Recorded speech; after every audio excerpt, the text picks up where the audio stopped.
তো গাইস, রঘু ডাকাত versus Kantara chapter 1 এর মধ্যে লড়াই কিন্তু পুরোপুরি জমে উঠেছে বাংলার বক্স অফিসে।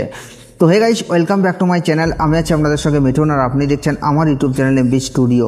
তো আজকে আমরা কথা বলবো রঘু ডাকাত মুভির টোটাল 11 দিনের গ্রস বক্স অফিস কালেকশনকে নিয়ে, এবং কথা বলবো কান্তারা চ্যাপ্টার 1 মুভির টোটাল 4 দিনের গ্রস বক্স অফিস কালেকশনকে নিয়ে, এবং এই টোটাল কালেকশনে কোন মুভিটা এগিয়ে সেটাই বলবো আজকের এই ভিডিওতে। তো ভিডিওটা আপনাদের জন্য অনেকটা ইন্টারেস্টিং হতে চলেছে, তাই ভিডিওটাকে শুরু থেকে নিয়ে শেষ পর্যন্ত কন্টিনিউ করবেন। এবং আপনি যদি আমার চ্যানেলে ফার্স্ট টাইম হয়ে থাকেন তো প্লিজ চ্যানেলটাকে সাবস্ক্রাইব করে ভিডিওতে একটা লাইক করে দেবেন। তো চলুন ভিডিওটি শুরু করা যাক। তো গাইস, ফার্স্ট আমরা যে মুভিটাকে নিয়ে কথা বলবো সেটা হচ্ছে কান্তারা চ্যাপ্টার 1কে নিয়ে। তো কান্তারা চ্যাপ্টার 1 ইতিমধ্যেই বাংলার বক্স অফিসকে পুরোপুরি কাঁপিয়ে বেড়াচ্ছে। তাছাড়া এই মুভিটা শুধুমাত্র বাংলা নয়, প্যান ইন্ডিয়া মার্কেটের যে বক্স অফিস সেটাকেও কিন্তু কাঁপিয়ে বেড়াচ্ছে।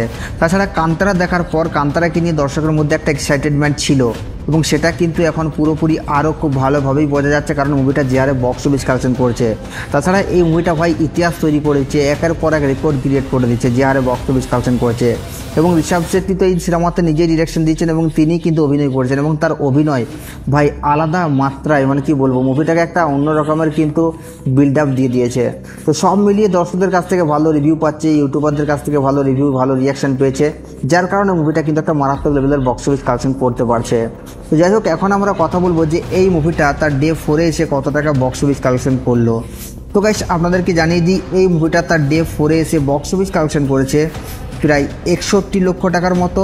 এবং টোটাল মুভিটার এখনও পর্যন্ত যদি গ্রস বক্স অফিস কালেকশন নিয়ে কথা বলি বা ইন্ডিয়ান নেট কালেকশনকে নিয়ে কথা বলি, তাহলে এই মুভিটার 4 দিনে ইন্ডিয়ার থেকে নেট কালেকশন এখনও পর্যন্ত করে নিয়েছে 223,25,00,000 টাকা।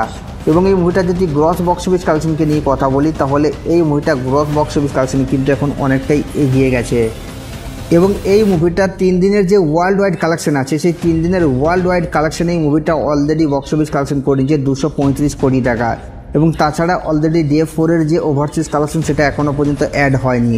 তবে এখন যদি আমরা কথা বলি যে মুভিটা তাহলে বাংলার থেকে কত টাকা বক্স অফিস কালেকশন করলো, তো গাইস আপনাদেরকে জানিয়ে দিই, এই মুভিটা তার ডে 4-এ এসে শুধুমাত্র বাংলার থেকে বক্স অফিস কালেকশন করেছে প্রায় 27 লক্ষ টাকার মতো।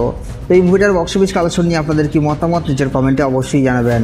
এবং এখন যদি আমরা দেবদার মুভি রঘু ডাকাতকে নিয়ে কথা বলি, তাহলে রঘু ডাকাত তো ইতিমধ্যেই বাংলার বক্স অফিসে ঝড় তুলে রেখেছে এবং কান্তারাকে জোর কদমে কিন্তু বিট করছে। তাছাড়া কান্তারা অলরেডি রিসেন্টলি টাইমে রিলিজ করছে একটা বড় বিগ বাজেটের মুভি, তারপরও কিন্তু রঘু ডাকাতের কাছে কান্তারা কিন্তু টিকতে পারছে না।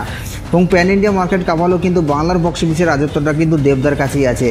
দেবদার মুভি রঘু ডাকাত তার অলরেডি 11 দিন কমপ্লিট করে ফেলেছে, এবং ডে 11তে এসে মুভিটা বক্স অফিস কালেকশন করেছে প্রায় 58 লক্ষ টাকার মতো। এবং টোটাল 11 দিনে মুভিটা গ্রস বক্স অফিস কালেকশন করেছে 12,23,00,000 টাকা। তো গাইস, এরপর আপনারাই বলুন এই দুটো মুভির বক্স অফিস কালেকশনে কোন মুভিটা এগিয়ে, কান্তারা চ্যাপ্টার 1 নাকি রঘু ডাকাত? এবং বাংলার বক্স অফিস কালেকশনের দিক দিয়ে যদি তুলনা করি, তাহলে কিন্তু রঘু ডাকাত অনেকটাই এগিয়ে। তো আপনাদের কি মতামত আপনারা নিচের কমেন্টে অবশ্যই জানাবেন, আর সাবস্ক্রাইব করে দাও নেক্সট ভিডিওর জন্য।